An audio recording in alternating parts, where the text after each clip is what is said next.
আসসালামু আলাইকুম বন্ধুরা, সবাই কেমন আছেন? আশা করছি সবাই অনেক অনেক ভালো আছেন। বন্ধুরা, আমি ইতিপূর্বে বাংলালিংক সিমের যে ইউজেস হিস্টোরি আছে বা SIM gift, data transfer, balance transfer, এইগুলো নিয়ে একটা বিস্তারিত একটা ভিডিও ক্রিয়েট করেছিলাম এবং সেখানে আমার অনেক সাবস্ক্রাইবাররা বলতেছেন যে আসলে সেখানে ইউজেস হিস্টোরি দেখা যাচ্ছে না, সামথিং ওয়েন্ট রং এ ধরনের একটা লেখা আসতেছে, অথবা কেউ ব্যালেন্স ট্রান্সফার করতে পারতেছেন না, অথবা কেউ এমবি ট্রান্সফার বা এসএমএস গিফট করতে পারতেছেন না, এরকম সমস্যা কথা আমাদেরকে অনেকেই বলেছেন। তো তারই পরিপ্রেক্ষিতে এর সমস্যাগুলো আসলে এগুলো সমস্যা কিনা স্টেপ বাই স্টেপ আজকের ভিডিওর মাধ্যমে দেখিয়ে দিব যে আসলে এগুলো সমস্যা কিনা, বা সমস্যা যদি হয়ে থাকে তাহলে আমরা এটা কিভাবে সলভ করব, এটা নিয়ে বিস্তারিত আজকের ভিডিওতে বলবো।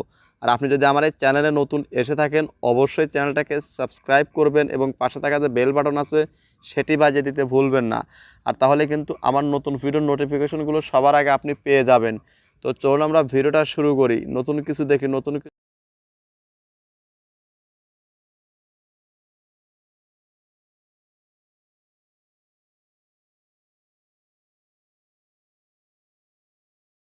তো বন্ধুরা, আমরা কিন্তু ফাইনালি চলে আসলাম আমাদের মোবাইল স্ক্রিনে। তো এখন আপনাদেরকে মানে ব্যালেন্স ট্রান্সফার বা এসএমএস ট্রান্সফার, এমবি ট্রান্সফার সবগুলো দেখিয়ে দেব এবং ইউজেস হিস্টোরিটা আসলেই দেখা যাচ্ছে কিনা বা এটা কী ধরনের প্রবলেম হয়েছে, এটা আমরা সলভ করব কিভাবে, এভরিথিং কিন্তু আজকের ভিডিওর মাধ্যমে দেখিয়ে দিব। তো চলুন আমরা এখন মাই বাংলালিংক অ্যাপে ঢুকে পড়ি। তো জাস্ট এখন আমরা মাই বাংলালিংক অ্যাপ্লিকেশনটা ওপেন করে নেব। তো দেখুন, আমি এই যে মাই বাংলালিংক অ্যাপ্লিকেশনটা এভাবে ওপেন করে নিলাম। দেখুন এই যে এইদিকে স্ক্রল ডাউন করে দেখুন, এই যে সর্বপ্রথমে কি আছে, ব্যালেন্স ট্রান্সফার। যারা ব্যালেন্স ট্রান্সফার করতে পারতেছে না তাদেরকে আমি বলে দিচ্ছি। দেখুন, আপনাদেরকে ব্যালেন্স ট্রান্সফার করে দেখিয়ে দিচ্ছি।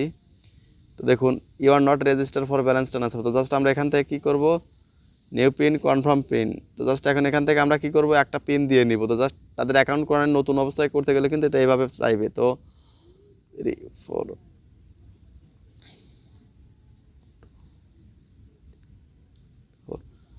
একটা পিন আপনারা দিয়ে নেবেন। আপনারা আপনাদের মনের মতো একটা পিন এখান থেকে দিয়ে নেবেন। দেখুন, এখানে কিন্তু আমাদের সেটআপ কিন্তু হয়ে গেছে। তো জাস্ট এখন কি বলতেছে যে অ্যামাউন্ট এবং নাম্বার। তো জাস্ট আমরা কি করব, এখান থেকে 10 টাকা আমি রিচার্জ করে অর্থাৎ ব্যালেন্স ট্রান্সফার করে দেখিয়ে দিচ্ছি যে আসলে এটা করা যায় কিনা। তো জাস্ট 0192 0355676। জাস্ট আমার আরও একটা নাম্বার, আমি এটা 3556 জাস্ট এইটা কাজ করার পর দেখুন এখান থেকে কী বলা আছে, নেক্সট অপশনে পিনটাও কিন্তু আপনাকে দিতে হবে 1 2 3 4। জাস্ট পিনটা দেওয়ার পর কী করবেন, এই নেক্সট অপশনে ক্লিক করে দেবেন। দেখুন এখানে কিন্তু দেখি ট্রান্সফার, দেখুন এখানে কিন্তু অলরেডি কিন্তু সাকসেসফুল ট্রান্সফার হয়ে গেছে। তো আপনারা যারা বলেন যে ব্যালেন্স ট্রান্সফার করা যায় না, তারা কিন্তু এটা দেখে নিলেন যে আসলে এটা ট্রান্সফার করা যায় কিনা। তো জাস্ট একটা প্রমাণ কিন্তু GIFT গিফট, এই দেখুন এখানে সার্চ করার সাথে সাথে কিন্তু চলে আসছে। তো দেখুন আপনি কি গিফট করতে চান। তো জাস্ট আমি এখান থেকে ইন্টারনেট গিফট হোক বা আপনার এসএমএস গিফট হোক, সবগুলো কিন্তু আপনি এখানে পেয়ে যাবেন। দেখুন আপনি যদি ইন্টারনেট গিফট করতেন তাহলে ইন্টারনেট প্যাকেজে সেরকম ক্লিক করলে কিন্তু চলে আসবে। দেখুন এখানে ইন্টারনেট গিফট করতে চাইলে দেখুন এখান থেকে এই যে 75 MB 3 GB এভাবে প্যাক। তো আপনি যদি 75 MB করতে চান তাহলে এভাবে এই যে এইটার উপরে ক্লিক করবেন। ক্লিক করার পর এখান থেকে আপনার মোবাইল নাম্বারটা দিবেন, দেওয়ার পর জাস্ট এখান থেকে নেক্সট বাটনে ক্লিক করলে কিন্তু চলে আসবে। তো দেখুন এখান থেকে কিন্তু খুব সহজে কিন্তু আপনি করতে পারবেন। এই মাই বাংলালিংক অ্যাপে কিন্তু ইন্টারনেট প্যাকটা মানে গিফট করতে পারবেন বা মিনিট প্যাকটা গিফট করতে পারবেন, কিন্তু এসএমএস প্যাকটা কিন্তু গিফট করার কোনো অপশন নাই। তো এই বিষয়ে আমরা বিস্তারিত এখন দেখব। তো তার জন্য এখন আমাদের যে মেইন সমস্যা, যে ইউজেস হিস্টোরিটা দেখা যাচ্ছে কিনা আসলে, সেটা এখন যাব আমরা। তো দেখুন এখান থেকে আমরা কি করব, ইউজেস হিস্টোরিটাতে আমরা ক্লিক করে দেব। তো দেখুন এই যে ইউজেস হিস্টোরি, তো দেখুন আমরা ইউজার সিস্টেম দেখুন এখানেও কিন্তু চলে আসছে সামথিং ওয়েন্ট রং, এটা কিন্তু চলে। তো জাস্ট আবার আমি ক্লিক করে দিব।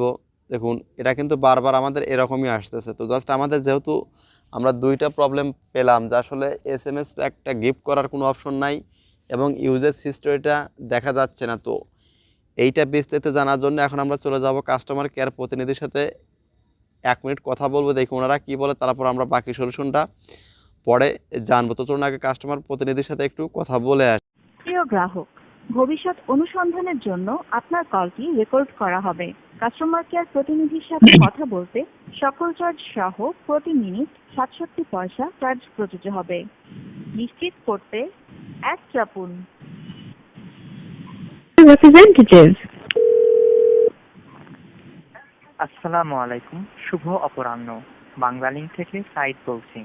আজ আপনাকে কিভাবে সহযোগিতা করতে পারি? স্যার, আপনাদের এই বাংলালিংক অ্যাপ থেকে আমরা ইউজের সিস্টেম দেখতে পাচ্ছি না অনেক দিন হলো, তো এটার কারণটা কি? ক্ষমা করবেন স্যার, আসলে মাই বাংলালিংক অ্যাপসের মধ্যে আমাদের বেশ কিছু টেকনিক্যাল প্রবলেম চলছে কয়েকদিন যাবত, যে কারণে আপনি এখনো ইউসেজ হিস্টোরি ট্র্যাক করতে পারছেন না।